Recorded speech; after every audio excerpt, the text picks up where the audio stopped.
everyone, welcome to Raptor 101, a training course designed to teach IronPoint pilots the basics of competitive dogfighting in Star Citizen. My name is Kazuka, and in this video we are going to be combining all of the skills we've gone over in the series so far and putting them into practice.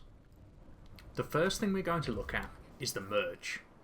You are merged with your target when you are flying along the same vector close to one another in effective weapon range. In a duel, this is often a formality.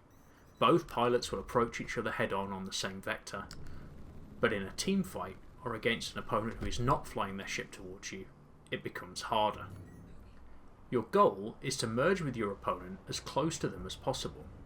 The closer you are when you start applying damage, the more effective you will be at killing the target. Remember, shooting from 1 kilometer away will do almost nothing, but shooting at 300 meters away will kill them very quickly. A common mistake people make is carrying too much speed into the merge, meaning they overshoot their opponent, or they don't anticipate where their opponent's ship will actually be, leaving them behind the target outside of effective weapon range. A good tip is to aim where you think your opponent's ship is going to be, not where it actually is. If you are merging to help a teammate, think about actually aiming towards your teammate, not the enemy.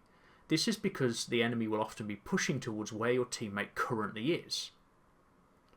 In this example, I'm looking at where my teammate Herzog is as much as my enemy. I position the TVI where I expect my opponent to be, and I slow down as much as possible so that I don't overshoot.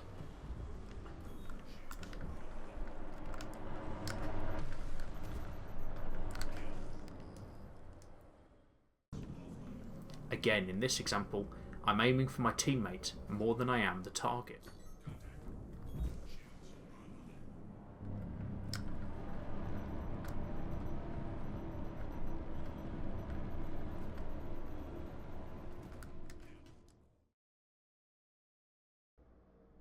In a 1 versus 1 situation, you need to harness the skills learned in the Understanding the Pip and Evasion videos. Your goal is to deal as much damage to your opponent as possible while receiving as little as possible in return. You do this by trying to get into your opponent's slot. This is the position where you can see their pancake, the largest flat area of their ship where they can't get their nose onto you.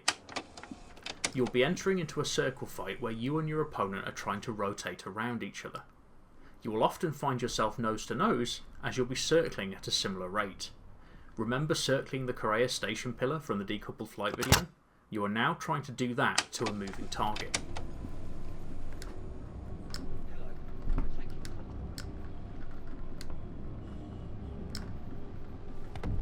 If you find yourself jousting or blowing past your opponent, it's because both of you are carrying too much speed into the turns and you need to slow down. For this reason, it's common for newer pilots to find keeping their opponents close difficult. Remember, it's important to not hold forward strafe constantly. This will only bring you close to the target when the pip is neutral, and if you recall from the basic flight mechanics video, you also lose your ability to strafe in other directions when forward strafing, limiting your evasiveness.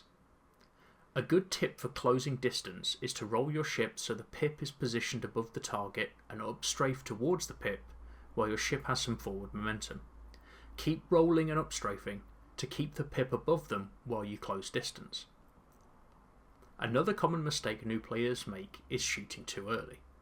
Hold your weapon energy until you're in effective range. Use your roll to keep your target in your pitch so you can utilise your ship's greater pitch rate and support your aim by strafing into the pip. Also remember to try and vary your strafe movement to be evasive and keep the pip alternating for your opponent. Look for opportunities to push close to the target with forward strafe only when the pip is neutralised. When you are very close, you can look for an opportunity to push past your opponent's wing and try to get into their slot.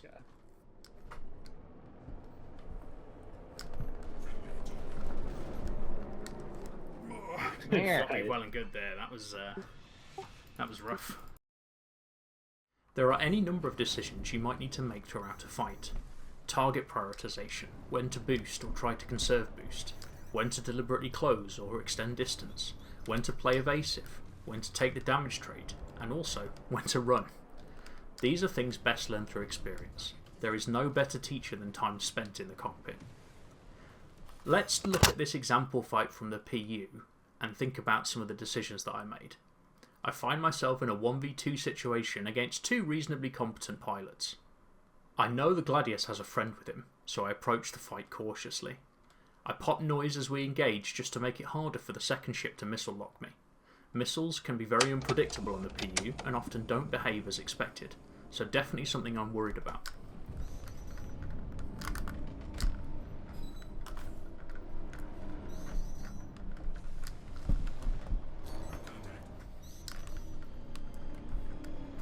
As the second target comes in, I deliberately extend away and create distance, to both mitigate damage and to try and stretch them out. You can see that the Sabre pilot hasn't merged with me very effectively, and so I'm able to maintain distance from him. You can see them still shooting me at 1.8 kilometers away, but we know that any hits they land at that range will do almost nothing. As the Gladius pushes in, you can see there is a big gap between him and his teammate. I bought myself some time to shoot dead frag and have no fear of taking extra damage in return. I plan to avoid shooting the Sabre. It has more HP and only slightly more DPS than a Gladius. It will take significantly longer to kill, and I can probably just run from it more easily later. You notice dead frag is rolling a lot here, but his pip isn't really moving. We call this a bob roll. Don't do this. Rolling on its own doesn't actually make you evasive unless you're also using a strafe input to push your ship in a new direction. The Sabre is in now, so I'm in trouble. I also haven't done a great job of managing my weapon energy. If I had conserved more ammo for this moment, I might have finished off dead frag more quickly and taken less damage in return. At this point, I should have disengaged to a safe distance and regen my shields and boost. You'll note how low I am on resources. With no shields, hull damage and no boost, I should never be taking the head on with the Sabre here. But I get cocky. This is an example of a poor decision. I can't push the Sabre, and I have to scurry away with my tail between my legs. Luckily, I just about get out and travel to Yila to repair.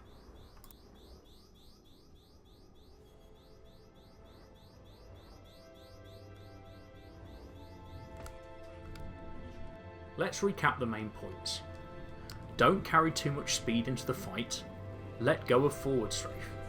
Don't shoot too early and save your weapon energy for effective ranges. Close distance by strafing towards the pip. Roll your opponent into pitch and use strafes to support your aim. Don't chase the pip. And stay evasive by alternating your strafe movements and roll directions. That's it for the Raptor 101 series.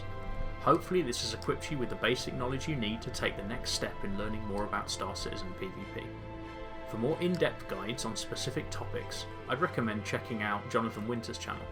There's a link in the description. Thanks for watching.